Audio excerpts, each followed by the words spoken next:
And welcome to Illini Drive here on WPGU 1071, brought to you by the Illinois Fighting Illini. A little bit of a late start here, but we have got an hour-long show for you, and it's going to be an interesting one because we're all going to be watching the Cubs game. We're going to have the Yankees, and we're all going to be reacting as those are happening. We'll be giving you live updates for those as well, for all you driving home, getting ready to watch some postseason baseball. But we're always going to start Illini Drive off with Illini. I'm Ori Benatar, alongside a packed house. We got Will Gerard, we got Jake Hassan, we got Tommy Polson, we got Jade Hilton. And joining us today is a football beat writer for the Daily Illini, Jacob Diaz. Jacob, how are you doing today? I'm a little stressed. It's 1-1 in the 8th in the Cubs game. But other than that, it's been a good day. So let's hope things just keep on going well. Yeah, we'll continue to give you MLB postseason updates. The Astros winning earlier today 5-4 to eliminate the Boston Red Sox. They move on to the ALCS. Cubs and the Nats tied at 1 with 2 outs in the bottom of the 8th. The Yankees and the Indians about to get their Game 4 started, but an expected rain delay. But let's start off with Illini football. Big loss to Iowa this past Saturday, 45-16. First, but I think we should talk positives for this game, because guess what? Illinois football had a lot of positives in the first half. They got a turn after Jeff George Jr. fumbled on the first play of the game. They were able to get a fumble of their own on Iowa. Jeff George Jr. looked good with some drives, had some big plays, had some good play-action passes. Solid, a pretty good stat line if you don't look at the interceptions. 22 of 45 for 246 yards and 3 picks. So, Jacob, is there a lot to build off of for this team in the future? Yeah, I think you really nailed it on that one. You know, the scoreline obviously, shows that... You really nailed it on that one. The scoreline obviously shows, a lot of negatives for the Illini, but there are a lot of positives to take from the game. The Illini moved the ball down the field a lot better than they have been able to in the past. George was finding a lot of different receivers for yards. It really, with George, it's going to come down to the interceptions. If he can, keep the ball in the Illini's hands, especially in the red zone, and, convert some of these into touchdowns, as the Cubs game comes on a little bit. Excuse us. Wait, did you just throw your phone? Tommy just threw his phone outside of the studio, but the Cubs are now winning 2-1. How do you mess that up? But anyways, as I was saying, there's a lot of positives to take from the game. If George can just turn some of these interceptions into touchdown drives, I think the Illini are going to see the results start to get better. I agree. I mean, the results will... I think this game is a clear indication that Jeff George Jr. is probably your best option at quarterback. Maybe you could go with that 2-quarterback system and decide to go with Cam Thomas, but I think we saw from Jeff George Jr. in the first half is a vote of confidence from Lovie Smith, and I think a vote of confidence from the Illini fans that he might be the starter for the rest of the season. Rutgers is coming up next at home this Saturday. We've all been saying it could be a closer game, and I think it will be compared to previous Rutgers games, but if Jeff George Jr. starts to eliminate those mistakes of throwing the ball to the opponent in the red zone or near the end zone for the most part, this could be a big Illini win against Rutgers. This could be their best offensive game for the most part. Yeah, I mean, Rutgers has improved a lot this season compared to the last couple. They've kind of been the cellar dwellers in the Big Ten since they joined the conference. But at the same time, this is a really winnable game for the Illini, one of the few left really on their schedule. Based on the way they've been playing so far this season. George needs to, keep hitting his different receivers. He hit like 6 or 7 different receivers for multiple catches against Iowa this past week. Guys like Hermione Green getting involved, keep getting Malik Turner, Mike Dudek more involved. And as long as they should do that, they should be all right. They just need to make sure they're keeping an eye on Rutgers. Rutgers' offense is a lot better than it used to be. Yeah, on Saturday, we discussed on the pregame show, which we air Saturdays at 9 a.m. before all the Illini games, we were discussing how Epstein and Dudek both need to have more action. We saw Epstein break off a huge run in the first half, then he got injured. Had a pretty good game, 80 yards rushing.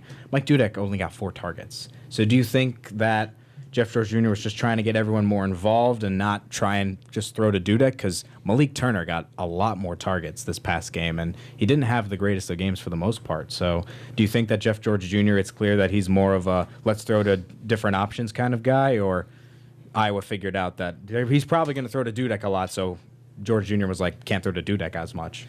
I think that it's kind of a combination of, Iowa knowing the kind of danger that Dudek is to their defense, but also George just wanting to find the open receiver. It's not always going to be Dudek. You can't force the ball to him if he's not open. And the Illini have enough options at receiver that they don't need to force the ball to Dudek if Malik Turner's playing well and he's open, or if Carmani Green or Ricky Smalling, the talented freshman they have, are open.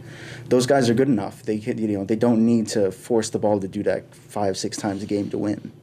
As you're listening to Illini Drive here on WPGU 107.1, brought to you by the Illinois Fighting Illini. For tickets and information on the Illini, make sure to visit fightingillini.com or call 1-866-Illini-1. Once again, fightingillini.com or call 1-866-Illini-1 for more ticket information. Quick baseball update: the Cubs leading the Nationals 2-1 through 8 innings. Top of the ninth coming up as the Cubs look to save and take the 2-1 series lead in game number 3.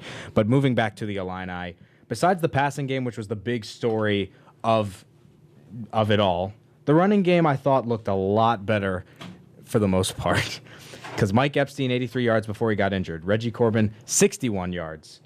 Rayvon Bonner had 49 yards and a touchdown. So there was a nice mix of the running attack. Do you think if the Illini used that running attack the way they did against Iowa more, against worse defenses, you could have 2 or 3 guys breaking out for between 80 and 100 yards, I think. I mean, the Illini, they have a lot of mouths to feed at running back and a lot of talented players back there. You mentioned Bonner. You mentioned Reggie Corbin had a good game in his second game back.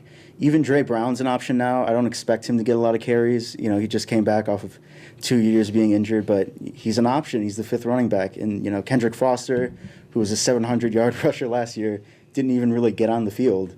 He's an option too. So I think what you saw from the Illini this week was a lot better play from the offensive line that really opened things up for the running game. It's been a struggle so far. One of the reasons I think Foster's had to take a backseat is because of the way the offensive line has been playing. But if they continue to improve, you know, if they can continue to find room for these running backs, especially now with Allegretti moving back to guard, they can really do some damage in the run game, and they'll have a balanced attack going forward. And throughout the years, the Illini defense has really been the staple, and this game kind of showed that the offense is sort of heading to new heights while the defense might be heading to some lows, because the defense just collapsed in the fourth quarter. 1 pick six, but 2 offensive touchdowns in the fourth quarter allowed by the Illini defense. What do you think was the biggest disappointment from the Illini defense in the past game? For me, it was the coverage. I mean, the coverage wasn't great. The secondary has been kind of a weakness all season, but it's hard for me to put a lot of blame on the defense when the offense is turning the ball over 5 times. You know, the defense spent a ton of time on the field, and it just looked like they were worn down by the end of the game. I mean, the defense made some really solid plays in the first half to keep them in. You know, a stop on a 4th and short to turn the ball back over, force the fumble. Bennett Williams had an interception from safety. So, you know, I don't think the Illini defense is what it's been in the past couple of years, but they have a lot of talented players that should continue to improve, and I don't think it's as big as a weakness as the scoreline might have suggested. So you think that the offense's time of possession is what's causing the defense to start to underperform? Because we have seen this defense have to stay on the field a long time during games. So once that offense starts to get quick, methodical drives going and quick touchdowns, do you think the defense improves too?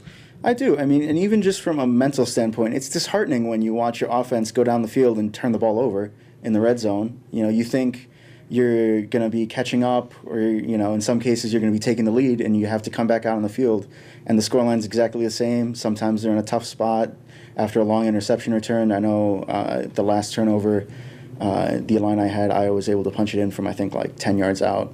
So, you know, when you get put in that kind of situation, it's tough as a defense to really rebound from that, especially when that happens multiple times in a game. Now, the other thing that's worthwhile talking about for Illini football is the usage of Chase Crouch, because we saw Chase Crouch be used as a tight end. He got a catch. He actually injured Jewell, the best Iowa linebacker. He came back in the game, but he was a little shaken up after that. And Crouch was open on a check down play near the red zone that George Jr. could have hit him with, but he missed the throw, and that was his, I think, first interception of the game. So do you maybe second? No, I think it was the second. But do you think Lovey starts to use Chase Crouch as a backup tight end to Lewis Dorsey more? Because I think it's a good option. I think he's a good option too. I mean, Crouch is a very athletic player. He's big. He's strong. You know, he doesn't have the pass catching background maybe of a Lewis Dorsey. He's not going to be used as a blocking tight end, but he's an interesting option off the bench. You know, he gives him a different look, you know, than a lot of the receivers do. You know, he's got the speed for it, and if he can make the catches, I mean, you saw what he did to Jewell on that play. I mean, he's not afraid to hit a tackler. So if he can do that, he can break some tackles, he can make some yards. Lovie Smith in his press conference today said something to the effect of Chase Crouch is a player that can help us win games, so obviously we want to have him on the field. So I expect them to use him in a limited role, but use him nonetheless. Who was your player of the game from the Iowa contest? Because the second half obviously was brutal, but I thought the first half, a lot of improvements. Who was your overall player of the game?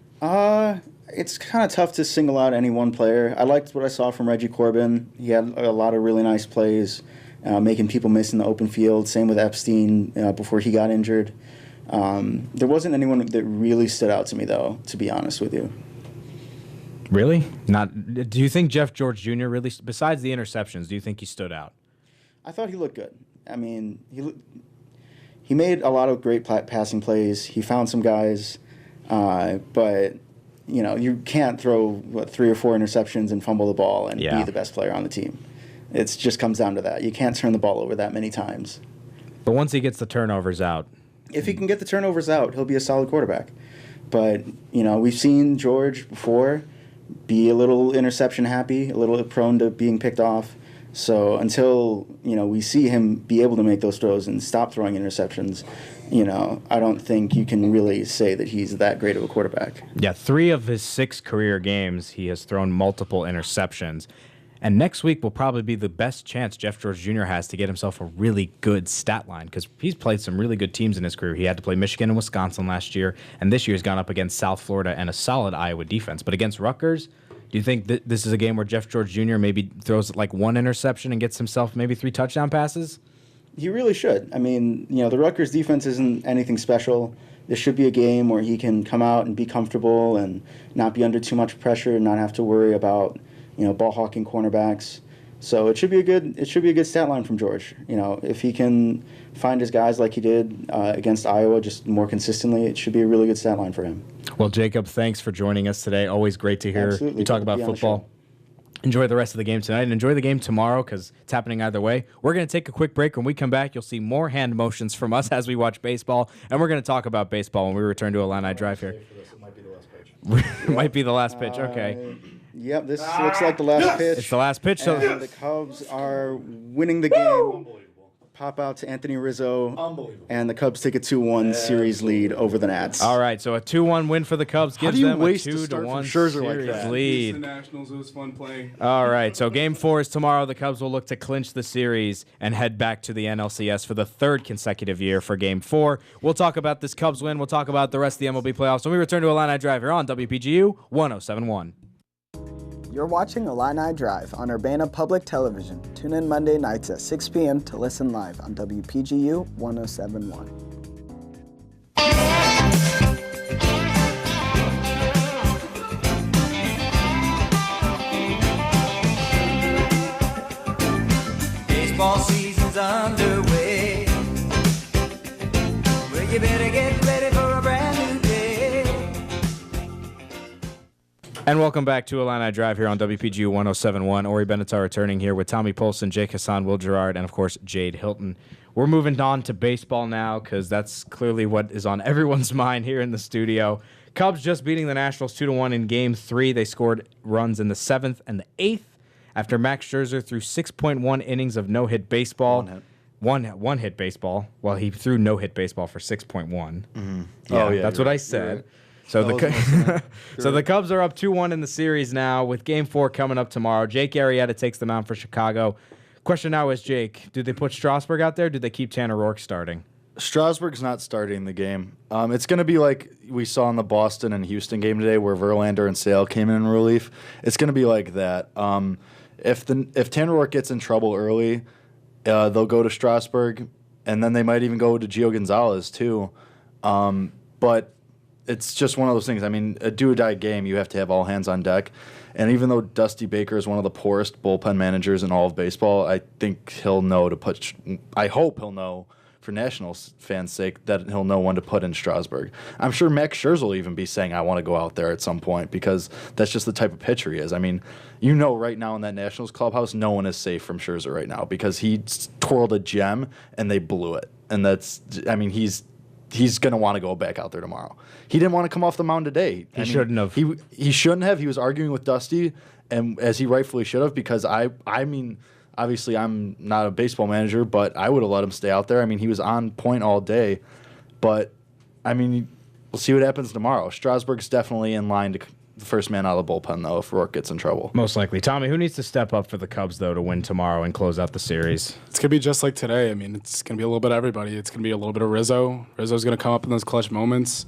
And the thing is, like, what I've said this whole time before this postseason even started and people try to count out the Cubs, this roster is so deep. Like, people are saying, oh, I don't know, they have no hitter going. Then you just bring in a guy, you take out Kyle Schwarber, who's been one of the best hitters in the second half of baseball, who was ready to redeem himself after the 2 huge errors that almost cost him a game today. And they bring in a guy like Almora, who I feel like people outside of the Cubs fans probably don't know too much about. But, I mean, the guy hit .315 on the year. He smashes lefties, comes up with a huge hit, drives in the RBI. And it's going to be the same way tomorrow. It's going to be a lot of big team effort. I think we'll hit a guy like Tanner Rourke pretty well, so it wouldn't surprise me to see a guy like Strasburg come in early. But I don't know. I feel really good. I wish it wasn't a Illini baseball guy throwing tomorrow for the Cubs to win it, because the Nationals are dead. It was a fun series, but it's not over yet. It is. They're done. Depends on which Arrieta shows up. We got second half Arrieta in tomorrow. I feel great about it. Worst case, we bring in Lester Hendricks again early. It's not like we don't have another starter that can come out of the bullpen like they do. So I feel very good. I'm ecstatic right now. Mm-hmm. Will, for you, do you think that this game 4 is kind of a must-win? Because if the Cubs do lose tomorrow, got to go back to D.C., probably face Steven Strasburg again, who, again, threw a no-hitter through more than 5 innings. And then Scherzer would definitely be available. I don't see it as a must-win because, as we talked about before the show, I think the Cubs still have Lester and Hendricks to throw out there. So, with Game 4 approaching, the Nats are going to have to, use whatever arms they have. So, I mean, I feel... Obviously, you don't want to go back to D.C. by any means, but I think people are sleeping on the fact that this is the defending World Series champion Chicago Cubs. These guys have been here. They know what to do now. I mean, they have that postseason experience. Yeah, and if the Cubs do win the series, it would be their 3rd consecutive NLCS, which is, I don't think that's ever happened since the early 1900s, probably. Dynasty, baby. With that, too, Javi Baez, who's been one of our best players all year, didn't even play today.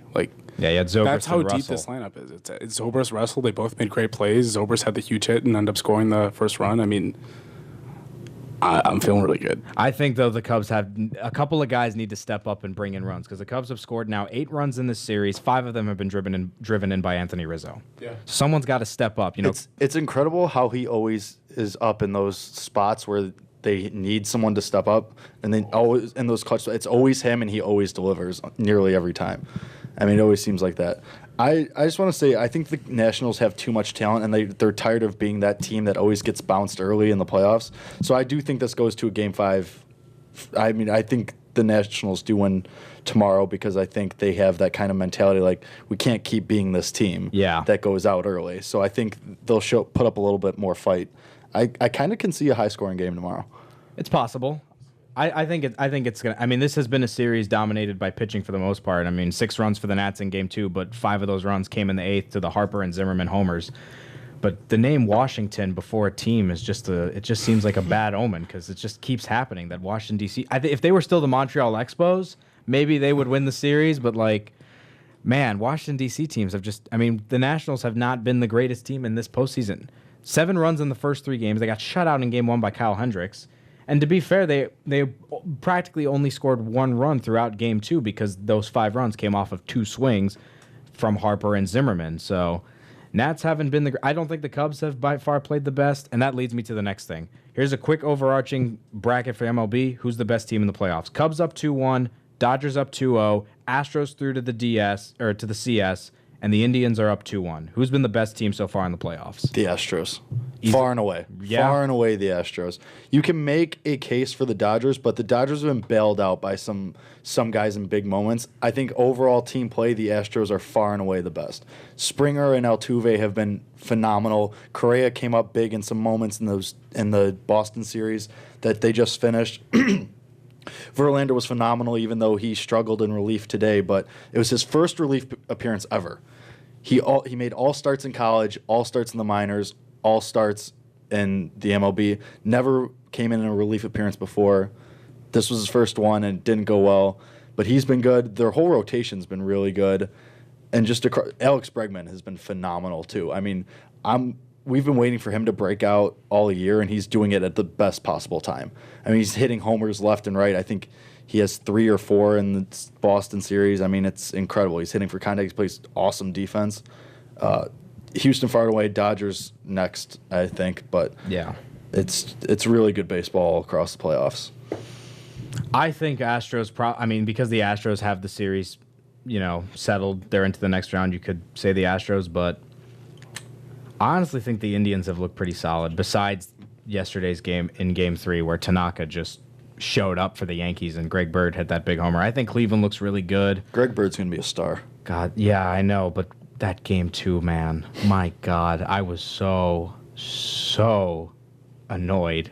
And what happened? angry. Like, what happened when that Lindor grand slam? Like, what? The Lindor grand slam, fine. Then the Bruce home run, ugh. And then when when Joe Girardi decides to pinch run Todd Frazier on second with nobody out in the 11th for Ronald Torreyes. And what happens? Oh, wait, there's second base. I don't like second base. I'm going to try and go to third base. There's nobody out. What the heck? I'll just do it. And he gets picked off. And then we lose the game. So, and this is what happened the last time the Indians and the Yanks had a Game 2 back in 2007 when Jabba Chamberlain had the bugs eating at him, and then the Indians won in extras. I think that was a 12-inning game. God, I mean, the Yankees have to win tonight, obviously. Right now, it's 0-0, top second. Severino pitching. Looks good. He looks okay right now. There's one down. He just struck out Michael Brantley. He's 2 down. 2 down now in the top of the second inning in game number 4 between the Yankees and the Indians. But, man, the team I think that's been the most disappointing in the playoffs is Arizona. Yep. Dodgers are just fantastic. I mean, Justin Turner, 5 RBIs in game 1. Yasiel Puig has looked really good. And the Diamondbacks pitching has been terrible. Very bad. They need Greinke. I mean, obviously they're down 2-0, so they need to win. But, I mean, they need Greinke to show up tonight. And I think they will because he's kind of got that mentality. I think it's a revenge thing. He left the Dodgers 2 years ago, signed with the Diamondbacks, huge contract. And in Arizona, so they don't want to have a repeat of 2011 when the Dodgers celebrated in Arizona's pool. Like the massive disrespect that happened. They celebrated advancing to the next round in the playoffs by jumping in the outfield pool in Arizona. I think it went on for like an hour or something like that, something ridiculous. Yeah. So I don't think Arizona goes down tonight. No, I think they go down tonight. I don't think so. I think Darvish shows up. It depends. I mean, Darvish has been worse than he was with the Rangers with the Dodgers. So it's not what they signed up for, but you could be right. I thought the Diamondbacks were on the comeback trail when Goldschmidt hit that homer in Game 2, but I mean, we'll see. I think Greinke doesn't want to be the one to lose it for him. And I think if they need to, I think they'll let Archie Bradley go 2 or 3 innings if they need him to. Because he's a former starter. Mm-hmm. Which team are we looking at, though, as of right now? I mean, obviously, you could say the Astros, best team, probably going to win the World Series. But I guess let's shift back to the Cubs. The way they're playing right now, compared to the Dodgers, as it looks like it's going to be, it could be a Cubs-Dodgers NLCS again. Do we think that is a quicker series than last year, if that's the case? I think it's the same. Or it'd be the same, like someone wins in 6. I think it's 6 or 7. I think this is a much improved Dodgers team. They fixed the bullpen. For one, they're not relying on Joe Blanton to be their 8th inning guy anymore. Yasiel Puig is back, and he's playing some of the best baseball of his life this year, of his career. I mean, they sent him down to the minors, for God's sake, last year because he wasn't performing. This year kind of came back with a renewed energy. I mean, you saw him on a bloop single, bat flipping and celebrating like it was Game 7 of the World Series. I saw a lot of people were unhappy with that, but that's energy you want. I mean, that's what you want to see from the players. I mean, baseball's more fun then, too. Justin Turner somehow got even better than last year. I mean, he's phenomenal. Corey Seager's another year older, and not in a bad way, as in like he's entering the prime of his career, and now they have Cody Bellinger too. I mean, that's another thing to not count out because he's a phenomenal prospect and he's been raking all year. So I think it's a long series again, and I don't think either team's going to go down easy if it shakes out like that. It also looks like that whoever's coming out of the NL might win the World Series besides maybe Houston or Cleveland. But even Cleveland has had their hiccups in the playoffs thus far. But we'll do a quick wraparound to end the segment. Best game of the postseason so far. Tommy, let's start with you. Don't say today's Cubs game. Yeah, I'm gonna say it. I'm coming off that. Like, Yeah, it is a decent pick. I'm coming off this, and I mean, like, just the way it just. I'm one of the Cubs fans. I'm always very optimistic. It takes a lot to get me down, and I believe in this team till they die. And that's the thing is, like, today felt like it hurt after that Schwarber error because he's one of the guys the fans all love. I love him. I mean, and to see him do that, and you just felt so bad for the guy. And then for him to come back, persevere through that, be able to push out a little bloop single win. That's just baseball. Like that's the Cubs. They find the way to win. That's why I think, kind of going back to the other one, because I didn't say anything on that one. I think it's tough to say one team has been the best in the playoffs so far, or one team is the best in the playoffs so far, just because until you actually see somebody match up with the other team, it's tough to really say, because all the series are played differently, all the lineups are used differently against different teams, all the matchups are different, So I think it's tough to say that right now, but yeah, if we're going one game, I'm going today so far. As a Cubs fan, I'd like to interject here and say, objectively, I think Game 2 has probably been the most compelling game, because like that was devastating as a Cubs fan, seeing the 2 home runs in the 8th inning. I mean, I kind of felt like it was a wrap, and then just in a blink of an eye, the entire lead was evaporated. Yeah, I kind of felt like again bullpen management. Yeah, It's key. Jake, you got a favorite game so far? Since you've probably watched all of them. I have watched every single game this postseason, actually.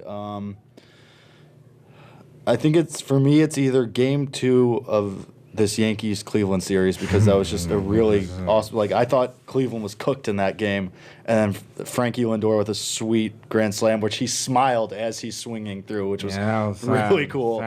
But I think I have to go with the NL wildcard game, going back almost a week, because that game was really like it was a seesaw for a while there. And I think a lot of people, it's in the back of their minds already because it was already almost a week ago.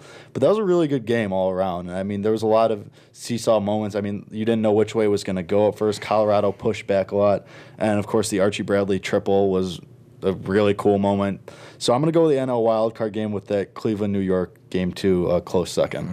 I think I'd agree with you. I'm going to change mine and say that I'm the happiest about this one, but that was the best game. Cleveland New York or the NL wildcard? NL wildcard. Yeah, NL wildcard was pretty good. AL wildcard was good also. Yeah.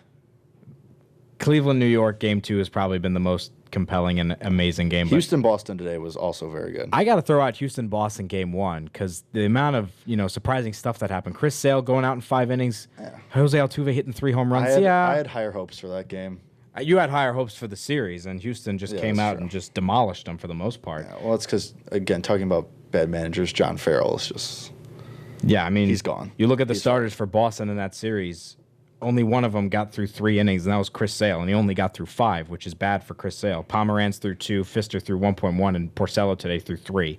Yeah, I mean, Boston next year, they have a lot to think about as far as manager goes, as I said, and rotation. I mean, Porcello regressed a lot this year. I mean, he went from Cy Young to having a above 4 ERA. Got to figure out what Price's role is. Got to figure out what Pomeranz's role is because he was very up and down this year. Do they want to bring someone in off the free agent market? I mean, we've talked about Darvish is going to be out there. Lance Lynn's going to be out there. But, I mean, there's a lot for Boston to think about. There's been rumors of them wanting to trade for Stanton, which I don't know where he fits into that already crowded outfield, but I'm sure they would trade from either Jackie Bradley Jr. or one of their prospects. I can't see them trading Benintendi, but, I mean, there's a lot for Dave Dombrowski to think about, and we know Dave Dombrowski is an action-first type of baseball executive. So Boston's going to be back. I'm sure they'll be improved. They're going to work on the bullpen, too. They'll be back in the spot and competing for an ALCS again next year. So Boston, the first team eliminated from the divisional series. We're going to take a quick break here on Illini Drive. When we come back, Jade will give us not just baseball score update, but a full score update because there's a lot of other sports happening. And speaking of those other sports, we're going to have our final thoughts rolling around the globe and the country, talking about everything else in the sports world where we return to Illini Drive right here on WPGU 1071. You're watching Illini Drive on Urbana Public Television. Tune in Monday nights at 6 p.m. to listen live on WPGU 1071. Welcome back to Illini Drive. Here is your score update. In baseball, the Chicago Cubs have just defeated the Washington Nationals 2-1 in Game 3 of the MLB playoffs. The New York Yankees are currently tied with the Cleveland Indians. in Game 4. And in hockey, the Chicago Blackhawks currently lead the Toronto Maple Leafs 2-0. And in football, the Chicago Bears play the Minnesota Vikings tonight at 7:30. Thank you, Jade. Yeah, lots of action happening across Chicago sports, across American sports. It's a good time of year getting into the fall. All of the major sports leagues are in action. We'll get those fun days where you get to watch some hockey, some football, some baseball, and some basketball soon as the NBA season starts next week. But we're going to begin our final thoughts segment. We're going to lead off with Jade here as she is going to discuss a little bit more of Illini sports as women's soccer has got themselves a winning streak. Yeah, I'm super excited about this one. I have a lot of friends on the soccer team, and a lot of them are seniors. And before this weekend, a lot of them felt like their season was ending. And it was great to see them win against Northwestern. Like, that's such a big one for them. And I really hope they can keep it going. Like, we'll see them at home next weekend against Wisconsin. Hopefully they'll keep it going. Yeah, we'll see Illini soccer hosting Wisconsin and Minnesota this weekend. I'll be on the call for the Minnesota game on Sunday. It's going to be a tough one. Minnesota's second best team in the Big Ten. Senior night, though, on Sunday night, as the Illini only have 4 more games left in the season. Do you think they can make that push to get to the Big Ten tournament? I hope so. It'll definitely be a challenge. I guess what I can say is that everything is kind of coming together. I listened to some of the interviews from Janet and Cara, and they're saying basically the consistency is starting to come together, and hopefully they'll be better for next weekend. Yeah, Illini soccer back in action this Thursday, hosting the Wisconsin Badgers. Let's move to Tommy now. As we mentioned, there's a lot. This could be a great night for Chicago sports. Cubs get the win against the Nats, as we mentioned a gazillion times already today. Hawks have now scored 17 goals in their first 3 games of the NHL season as they lead the Leafs 2-0, and then Mitchell Trubisky makes his NFL debut tonight for the Bears. Yeah, it's huge all around. I mean, obviously, we said it a million times. I'll say it again just because it feels good, but the Cubs just beat the Nationals. They're up 2-1. Obviously, Hawks, they look great so far, and people kind of were down on them to start the year, but, I mean, after putting up 17 goals in the first 7 periods, I think it's tough to argue against what they've done so far. The young guys look good. The young defensemen, the guys who were unknown really have stepped up already, look great. So people who are down on the Hawks, I mean, I don't know what you can do to argue against them right now. And then the biggest of all probably is Trubisky. I mean, there's a new era of Chicago football, hopefully. And, I mean, obviously we got to taper our expectations for his debut, but he looked great in the preseason, looks great in practice. He's our second overall pick, so I think he's ready to step up. And, I mean, it's huge. I want to buy his jersey already. I haven't even seen him play. I'm ready to order it. But, yeah, Trubisky's awesome. He should be great. As long as the line holds up, his receivers catch the ball. And, yeah, it's an insane day for Chicago sports. Yeah, if Trubisky gets a good start tonight and the Bears get their second win of the season after beating Pittsburgh a couple weeks back, the Blackhawks, 10-1 win against the Pens, then a 5-1 win against my Blue Jackets, and now leading the Leafs 2-0. And the Maple Leafs also scored 15 goals in their first 2 games. They put up 8 in the first game of the season against Winnipeg. I was just cheering and doing the thumbs down because the Yankees just scored against the Indians. Todd Frazier with a just fair double to bring in a run. So the Yanks leading the Indians 1-0 in game number 4. My boy Starlin Castro scored that. Yeah, it's been a great season, though, for NFL rookies. Deshaun Watson threw 5 touchdowns last night. Kareem Hunt with another 100-yard game in the Chiefs' win against Houston on Sunday Night Football. Can Mitchell Trubisky join the pack and have himself a great rookie campaign? Yeah, I don't see why not. I mean, I think it's his time to step up. He's ready to roll with it. Everybody's always said he's mature beyond his age, and that's a big reason why he went second overall. And he's got all the tools. I mean, the thing is, again, it's not the best Bears team that he's got out there supporting him, but he's got some receivers that can make some catches. He's got some decent line. I mean, Kyle Long's back. He's playing well. He's doing all right. Tarek Cohen's a nice little weapon. Jordan Howard's been solid when he's been healthy. So I wouldn't put it out of the question. I mean, I'd expect him to maybe throw a couple touchdowns, probably throw a pick, rush for a few yards. But, I mean, if he can, anything's really a step up from Glennon. So I'm just happy to see him out there. I'm happy that John Fox is making the right move, and I wouldn't put it out of the question to see them win tonight. Yeah, my guarantee that the Browns would win more games than the Bears is looking a little more unrealistic. I think Chicago can win tonight against Minnesota. Yeah. Sure, Sam Bradford's back, but come on, it's Sam Bradford. I mean, they also he's- lost Dalvin Cook last week, which yeah, is real tough. for the season. And we'll get to NFL injuries later on, but we're going to move on to Will Gerard here, who, as you know, he also produces Rollin' Illini on Fridays at 6 p.m., which is a show hosted by Ryan Wilson and also joined by James Boyd, talking about Paralympians. And this past weekend, maybe the greatest Paralympian of all time, Tatiana McFadden, continues to up her legacy. Oh, yeah. So on Saturday, it was the Chicago Marathon, and Tatiana McFadden, storied Illinois alum, won for the 7th consecutive year in a row, and she also put up her best time ever. So she just keeps getting better with age, which is unreal, especially in a sport like that. So, I don't know how many people know Tatiana, but in terms of para-athletics, she's probably one of the greatest, just because she's amazing at marathons, but she's also amazing at short distance as well. She just kind of does it all. If you look at a list of the best able-bodied and non-able-bodied athletes ever in the history of sports, Tatiana McFadden and her resume and everything she's achieved in her career, would you consider her maybe the greatest track and field athlete, able-bodied or not able-bodied, period? I think she's got to be in the discussion because she probably still has a few more Paralympics left at this point. So, like, in terms of like the medal count where she'll end up at, she's gonna shatter some records. Yankees just scored again, and my brother just texted me that they scored. So yeah, she was here in the studio. She was here. We had her in the studio for our very first first episode of Rolling Illini this year. It was a great experience having her on.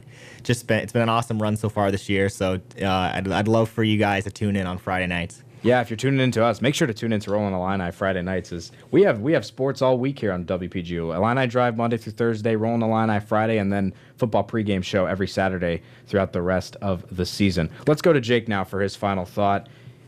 He wants to talk a little bit about the Bears and also a little bit about what's happening in the NFL as a whole, which is something I'm also going to shift into. So let's hear what Jake has to say that's not baseball related. Yeah, Trubisky, I'm excited for tonight. Obviously, as a rookie, to make your first start on Monday Night Football against one of the top defenses in the NFL, going to be a little tough. But, I mean, Lowell Doggains, the offensive coordinator for the Bears, has always shown he's capable of adapting a playbook to whatever quarterback's out there, as long as they have some level of talent. Cough, Mike Glennon. But, I mean, he made Jay Cutler look good. He made Matt Barkley and Brian Hoyer look good. So there's no reason he can't make Trubisky look good tonight. Trubisky's going to be able to move the pocket, do a bunch of things Glennon was not able to do. So it's something for Bears fans to finally be excited about. Shifting to the bigger NFL picture, just a lot of injuries this week that were hard to look at. J.J. Watt's out for the season. Illinois alum Whitney Merciless out for the season. OBJ out for the season. Just a lot of really brutal season-ending injuries to some of the NFL stars. And it's just tough to see, especially J.J. Watt, because he was out all of last year too, and now he's going to miss all the rest of this year. So just tough to see athletes like that who are really gifted to go down for the season when they're the bright spots of the game. This has been a rough year for the NFL, and we're barely halfway through the season. I mean, J.J. Watt, Dalvin Cook, Odell Beckham Jr., the rest of the Giants receivers core, everything surrounding the NFL in terms of the whole kneeling and the anthem, and Mike Pence and his wife walked out of the Colts game because players were kneeling. I mean, and the NFL is losing popularity. The NBA is starting to get more popular than the NFL. Which was happening already, but yeah, this but now it's getting this even accelerates more. it a lot. I mean, this is just insane what's happening. I mean, it seems like it's just a curse that's happening. It's just when your best players in the league are going down. This is probably the best defender in the NFL, the most talented wide receiver in the NFL, and Travis Kelce got hurt too. Maybe not out for the rest of the season, but he's gone. Derek Carr didn't play this week. One of your best rookie running backs in Dalvin Cook is gone. Cameron Meredith was injured in the preseason. I mean, you just hope that the NFL doesn't lose more superstars like this, because after last season, when ratings just tumbled, we're looking at another seeding where ratings are going to just go completely down the drain. It's a tough look, and I mean, it helps that there's players like Deshaun Watson who are doing what they're doing, because that kind of what's the word I'm looking for? It kind of softens the blow. But I mean, regardless, like you said, I mean, this is a drop the NFL's facing regardless. So I mean, they have to find something, which I don't know if it's possible, but they have to try and find something to get fans to come back because, like you said, the NBA is just doing a phenomenal job of capitalizing and just taking these fans from the NFL being a more exciting, more relatable league to watch, and not nearly as problematic to watch either, no matter what side you're on. Yeah. I don't know. It seems that for the last 7 years, like back when we were kids, when we watched football games, it just seems like there were so many less people getting injured. Now I feel like there's at least 3 injuries or 4 injuries a game that has to stop the game and bring out medical staff and even a stretcher. And some of them aren't even contact injuries. I mean, Dalvin Cook's injury wasn't even a contact injury, and it was just his knees ligaments just snapped. I mean, same thing happened with Teddy Bridgewater last year. I mean, his knees just couldn't hold up. It wasn't even a contact injury. So, I mean, there's always a couple of those a year, but, I mean, I think a week like this where a lot of players go down in a group like that, it just makes you look at it a lot more closely. Mm-hmm.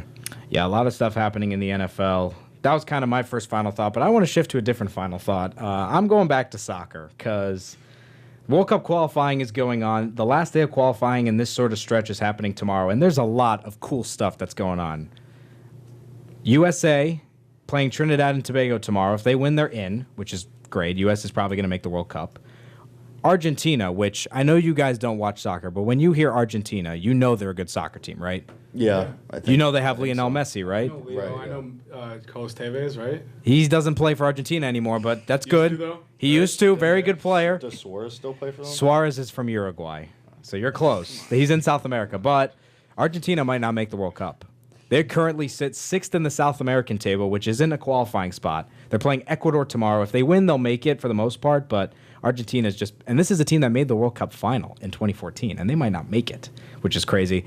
But for me, the craziest thing that happened today in World Cup qualifying is Iceland, who were the Cinderella story of the European Championships all over ESPN 2 summers ago. They made their first ever World Cup today, a population of 330,000, by far the smallest nation ever to make it into the world's biggest sporting event. And they're only the second nation ever to make the tournament that has less than 1 million people. The other one is Paraguay, who made a quarterfinal in 2010, but you guys get to watch Iceland again for another soccer tournament. I'm excited for that. That's awesome. Is the USA going to be good this year? Or? No. Okay. I'm under the impression that the United States has no chance to get out of the group stage in the World Cup. Are we saying they're worse than Iceland? They're not. They are worse than Iceland. Iceland is really. Iceland beat England. I mean, well, England is terrible. See, that's why I don't watch soccer. Like, what do you mean you don't watch soccer? The fact that a nation of 330,000 people is going to be better than us at soccer, that's just dumb. Why am I going to? You know why they're better than us? Because they care. And all the best American athletes go and play basketball and baseball, and soon they're not going to. But soon they're not going to play football anymore because all the CTE stuff. What are they going to go to? We're going to see more people play soccer. I guarantee you. I don't know but about that one. What? We got baseball ahead of that. Kids are gonna go to baseball before they go to soccer. But you know I'm right. If you want to play football, you have to admit that the closest sport to football, based on what kinds of things you do on the field, the running, absolutely not. The running, it's hockey. But you have to know how to skate. Okay, Skating you're telling me is a whole that beast. a top soccer athlete can't learn how to skate. He can learn how to skate, but I'm saying, like, if our argument is saying that they're gonna go away from American football to go play soccer, like if they're never gonna be playing American football in the first place, they can very well invest just as much time in hockey and play a more similar. True, game. but I think some would go into soccer too. One thing we will see is a lot of, because soccer height is not as much of a factor as like in basketball. It's like, I'm short, I can play soccer. Brinket's 5'6". I'm sorry. I'll stop being mean. Soccer's gonna grow, but to be fair though, if the U.S. put their best athletes on a soccer field, all I know is they would be really good. Pulisic is sick. Right? Pulisic is amazing. I mean, this is a 19-year-old kid from Hershey, Pennsylvania, playing in the top division in Germany, which is incredible. The Bundesliga. I know that one. What team does he play for? Bayern, no. The other, not Bayern. Dortmund. There you go, Borussia Dortmund. Yeah, he scored in the Panama game. He looks tremendous. He might be the best American soccer player of all time. I've watched him play. He looks. See, if we get more guys like him, I'll watch soccer daily. He's awesome. A lot of Great to watch. Yeah, a lot of other fun teams that qualified. Egypt made their first World Cup since 1990. The whole nation celebrating together. It's so amazing to watch. Serbia's in there. Russia and Poland are in. Spain, England, Germany qualified. You knew that was going to happen. More teams are qualifying tomorrow. Is Ireland going to make it? Ireland can. They just today beat Wales. They are qualified into the playoff. They might have to face Italy or Portugal, though, to get to the World Cup, which would be tough. Yeah, the last time Ireland had a chance to qualify, they played France, and that was the infamous Henry handball that the entire Irish nation just completely blew up about. It was a total handball. Ireland should have won that game. They haven't made the World Cup since 2002, but Ireland's really good, really impressive. So they knocked out Gareth Bale in Wales. Gareth Bale, one of the best players in the world. So, yeah. Get excited. The draw is on December 1st, so you're not going to hear too much from me from soccer for a while, but once we get to the draw, oh, yeah, we're talking soccer, baby. Doesn't the USA always get in, like, one of the worst groups all the time? Sometimes. Like, aren't they always in, like, the toughest groups? Yeah, but the way the format for the draw is now actually makes it more likely they'll get in a tough group because it used to be they used to be awesome. Yeah, they used to be separated by continent, but now they're purely separated by ranking. So the USA will be in like pot 3, so they might end up in a group with Belgium and England or Germany and Mexico. Everyone wants to be with Russia, though. If the U.S. gets drawn with Russia, we have a chance to qualify out of the group, unless the likes of like England and or Italy are in our group with us too, which would make things a lot harder. But Russia v. USA in the World Cup, man, that would be incredible. Storylines across the board. It'd be amazing. But that's it for our show. A lot of stuff happening. Go enjoy your sports tonight, all you Chicago fans. You know, Bears, Hawks, Cubs winning. All you Yankees fans, let's go. Up 2-0 now. For Jade Hilton, Tommy Polson, Jake Hassan, Will Gerard, I'm Ori Benatar. You just watched the line. I drive, and Aaron Judge just hit a home run. Or not a home run. He hit 2 RBI double. Anyways, have a good night. Those are two very different things. I know. I thought my brother texted me Judge in all caps. I assumed home run, and then I just saw the hit. But yeah, Yankees up 4-0. Have a good night, everyone. Enjoy your evening. Catch us tomorrow for another edition of Illini Drive right here on WPGU 107.1.